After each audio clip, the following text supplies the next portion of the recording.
মহিলারা জুমার নামাজ কিভাবে পড়বেন এবং কত রাকাত পড়বেন এবং কোন সময় পড়বেন, এই বিষয়টা নিয়ে আমাদের সমাজে অনেক ভুল ধারণা আছে। অনেকেই বলে যে মহিলারা জুমার নামাজের মতো 2 রাকাত আদায় করবে। অনেকেই বলে না, জোহরের নামাজের মতো 4 রাকাত আদায় করবে। আবার কেউ কেউ বলেন যে মহিলারা জুমার নামাজ পড়বে, কিন্তু জুমার নামাজ যখন মসজিদে হবে এই মসজিদের নামাজ শেষ না হওয়া পর্যন্ত তারা বাড়িতে নামাজ পড়তে পারবে না। মুসল্লিরা যখন নামাজ শেষ করে বাসায় আসবে তখন মহিলারা বাসায় নামাজ আদায় করবে।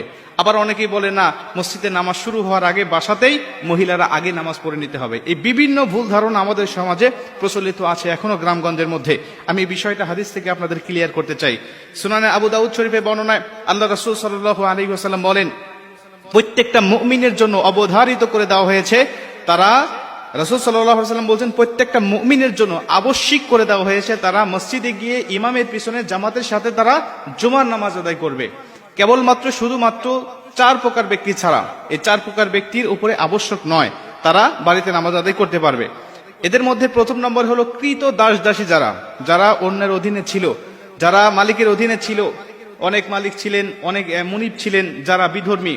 কৃত দাস দাসীদেরকে ছুটি দিত না নামাজ পড়ার জন্য, ধর্ম পালনের জন্য। আল্লাহ পাক তাদের উপরে আবশ্যক করেন নেই, তারা বাসায় নামাজ আদায় করলে হয়ে যাবে। 2 নম্বর হলো যারা নারী, এদেরকে বাসায় নামাজ পড়ার জন্য আল্লাহ রাসূল সাল্লাল্লাহু আলাইহি ওয়াসাল্লাম জুমার নামাজ পড়ার জন্য বলেছেন।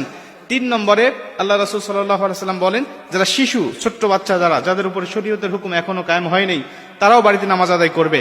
4 নম্বরে আল্লাহ রাসূল সাল্লাল্লাহু আলাইহি ওয়াসাল্লাম বলেন, যারা অসুস্থ ব্যক্তি এরাও মসজিদে যাবে না, তারা ইচ্ছা করলে বাড়িতে নামাজ আদায় করতে পারবে। বাড়িতে জুমার নামাজ আদায় করলে নামাজ হয়ে যাবে। তাহলে এই 4টি প্রকার মানুষের মধ্য থেকে আমরা জানতে পারলাম যে রাসূল সাল্লাল্লাহু আলাইহি ওয়াসাল্লাম বলেন যে যদি নারী বাসায় নামাজ আদায় করে তাদের জুমার নামাজ হয়ে যাবে। তবে এই বাসায় তারা নামাজটা কিভাবে আদায় করবে? যেহেতু একাকী নামাজ আদায় করতে হবে, অবশ্যই একাকী নামাজ যখন পড়বে সে জুমার নামাজ আদায় করবে না। সে 2 রাকাত নামাজ পড়লে নামাজ হবে না, তাকে 4 রাকাত জোহরের মতো করেই নামাজটা আদায় করতে হবে।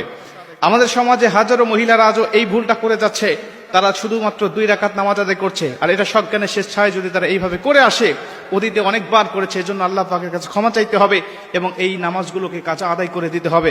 কেন? সে একাধিক সপ্তাহে সে জুমার নামাজ বা জোহরের নামাজটাকে সে ত্যাগ করেছে, সে 4 রাকাতের জায়গায় 2 রাকাত পড়েছে। এর জন্য অবশ্যই তাকে গুনাহগার হতে হবে যতক্ষণ না পর্যন্ত সে তওবা করে। এর সাথে সাথে যেহেতু অসুস্থ মানুষও বাসায় নামাজ আদায় করবে, অতএব অসুস্থ মানুষগুলো জুমার নামাজ তো আদায় করতে পারবে না। 2 রাকাত নামাজ আদায় করলে তাদের হবে না, অবশ্যই 4 রাকাত করে নামাজ আদায় করতে হবে। জুমার নামাজের এত ফজিলত, এতটা গুরুত্ব আল্লাহ রাসূল সাল্লাল্লাহু আলাইহি ওয়াসাল্লাম দিয়েছেন এবং আল্লাহ পাকও পবিত্র কোরআনের মধ্যে দিয়েছেন। আপনারা জানেন 114টি সূরার মধ্যে আল্লাহ পাক জুমআ নামে একটা সূরাই নাজিল করে দিয়েছেন।